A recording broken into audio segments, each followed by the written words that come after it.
up from spiritual point of view. All karma bondage hinder to defile the natural qualities of the soul. That is the definition of karma.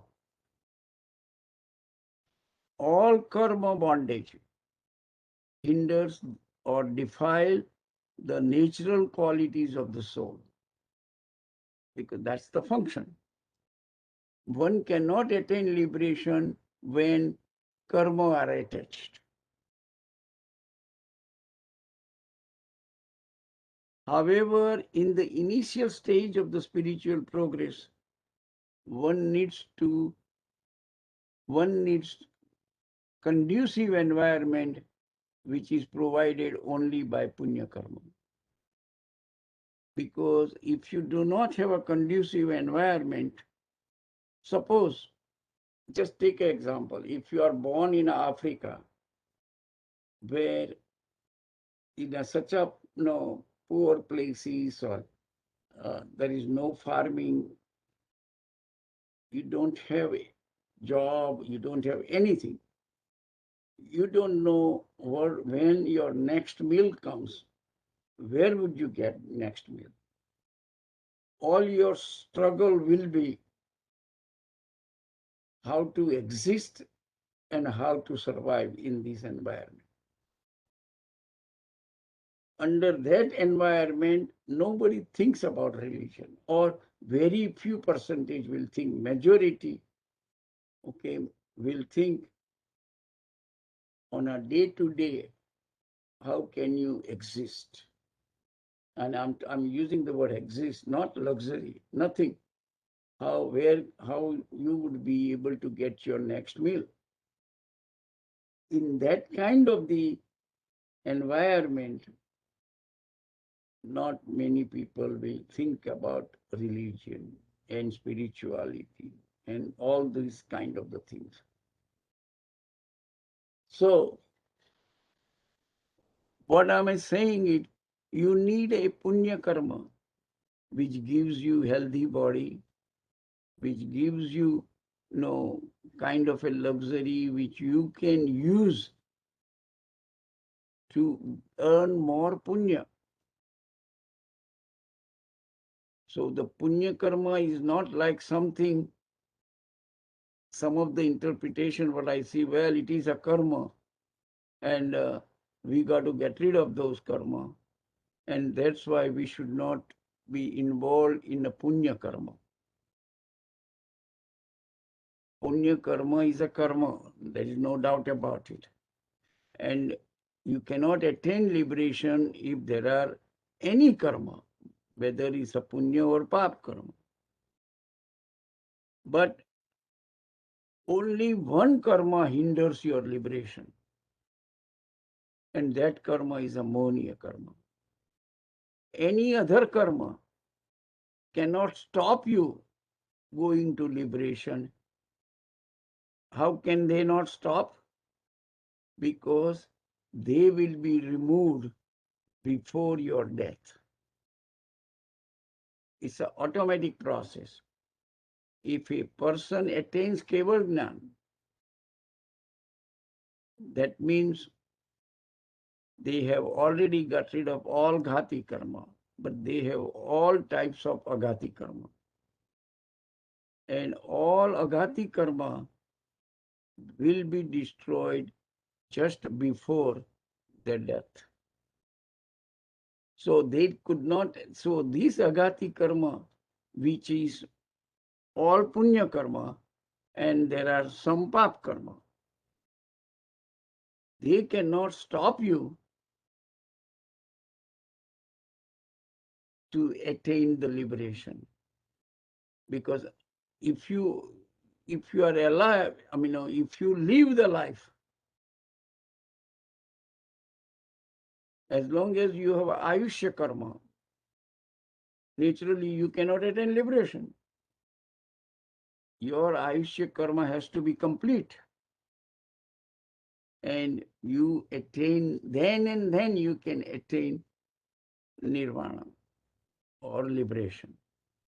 So keep that thing in mind, that the wording they are using, technically it is right, but practically it is all wrong.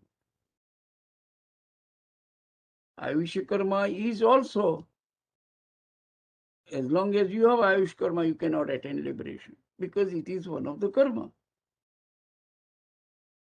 But Ayush Karma is not going to be there when you are dying because your death occurs when you complete the Ayush Karma.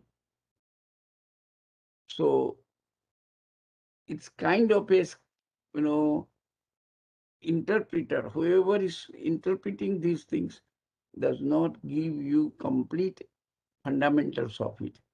Okay, this thing you should not worry about it. This thing you should not.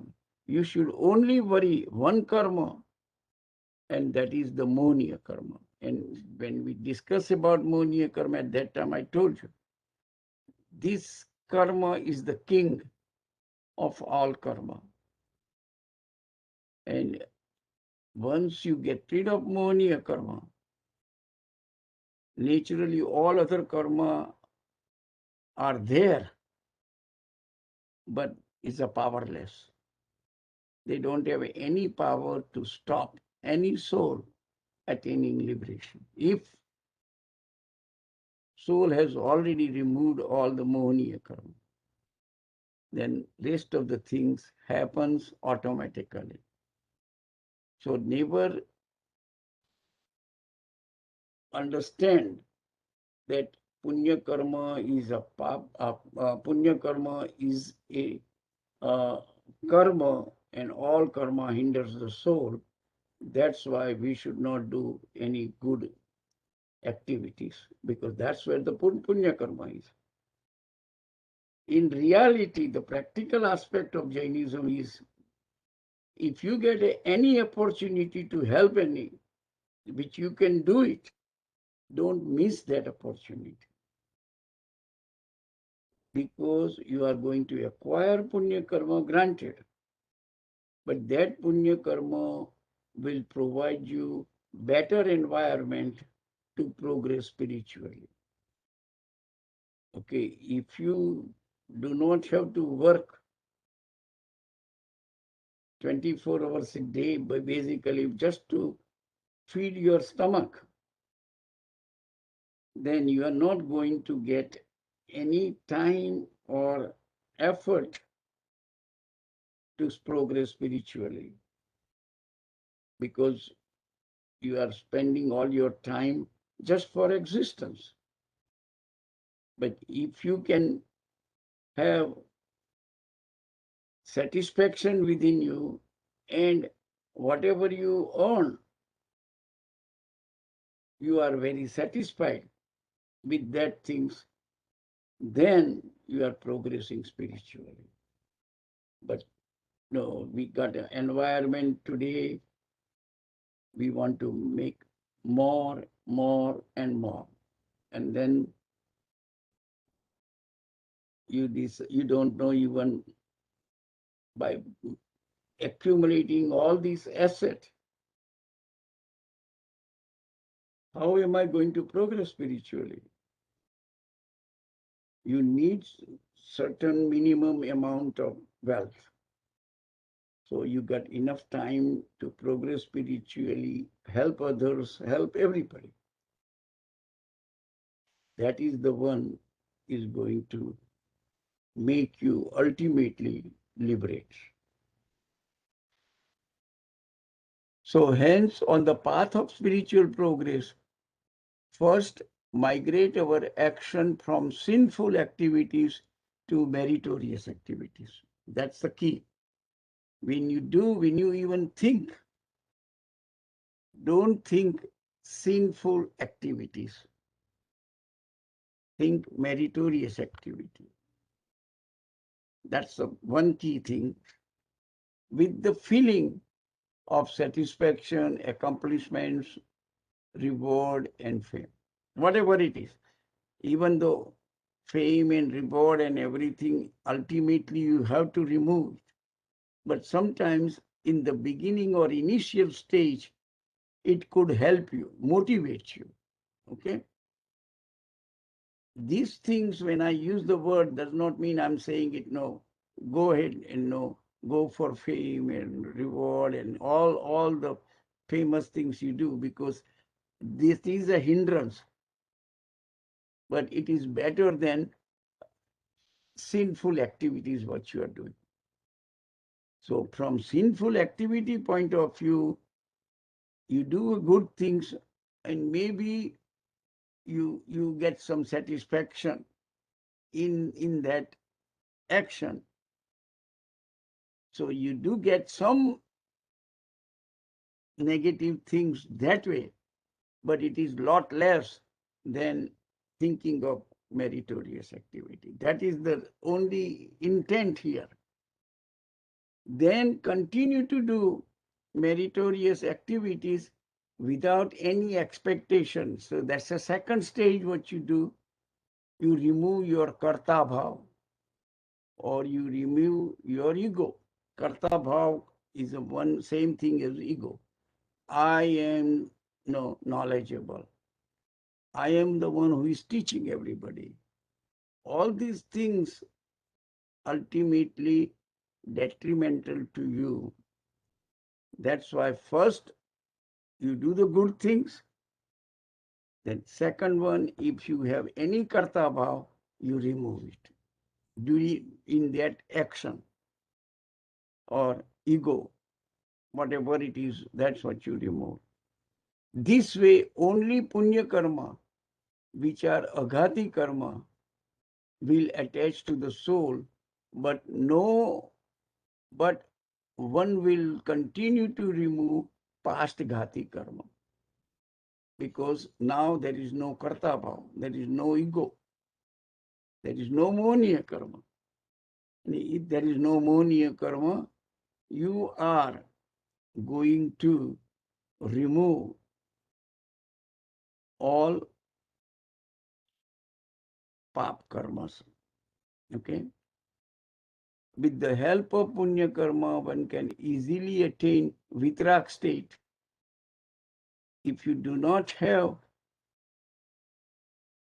monia karma, you attain the vitrak state, which is the 12th gunsthanak, and attain keval gnan within 48 minutes. Vitrak state is without monia state. Okay? There is no more. That's why it is called vitrak state.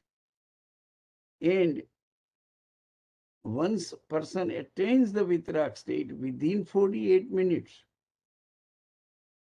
he attains the keval gnan. And at the end of the life, attains the liberation. So this concept you have to be very clear. And that's why if somebody explains you about punya is a karma and don't do that one, and did not explain you very clearly, fundamentally, then don't believe them. Okay? Because even though it is a karma, but it is aghati karma. Aghati karma cannot come on your way to attain liberation. Any questions so far?